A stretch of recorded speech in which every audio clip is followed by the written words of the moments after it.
Nandito tayo, mag-repair tayo ng ignition switch Kia. Mazda Bungo pala to, hindi Kia. So dito lang, tanggalin lang natin yung ignition switch, no? Kasi pag dinarekta natin, ito po yung kanyang sa papunta ng starter relay. And then yung kanyang ignition ay kinuha ko na. So tingnan natin doon, stable. Pakita ko sa inyo kung paano mag-repair. Ito ang ignition switch na kanyang ating ayusin. So dito lang kukuha tayo ng mga tulis. Tingnan natin kung anong nangyari sa loob, kasi ito po yung kanyang sa start niya, yung itim RBT raid, no? So ito lang gagawin.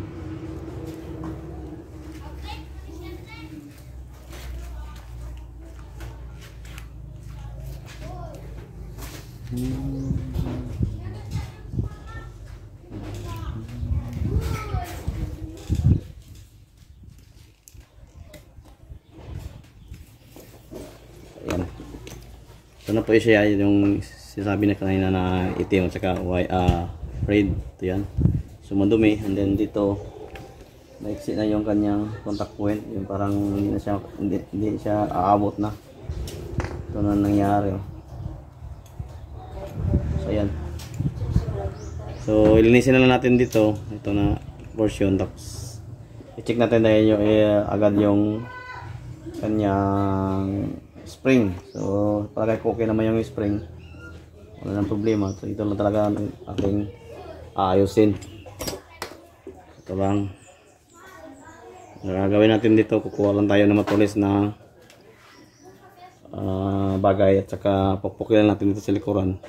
Ito gaya nito, ganyan dyan, para umangat yung kanyang pukpuk point dyan, kasi inaubos na eh.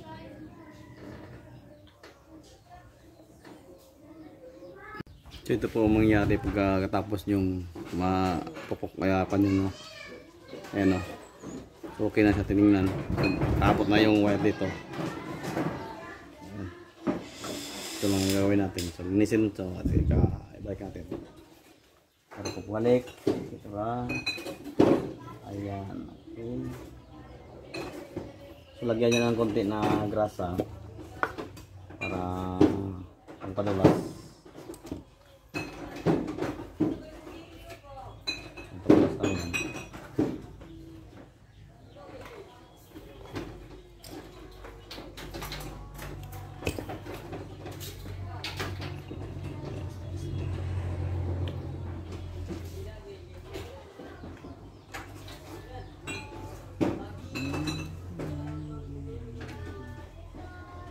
Yan. Okay na.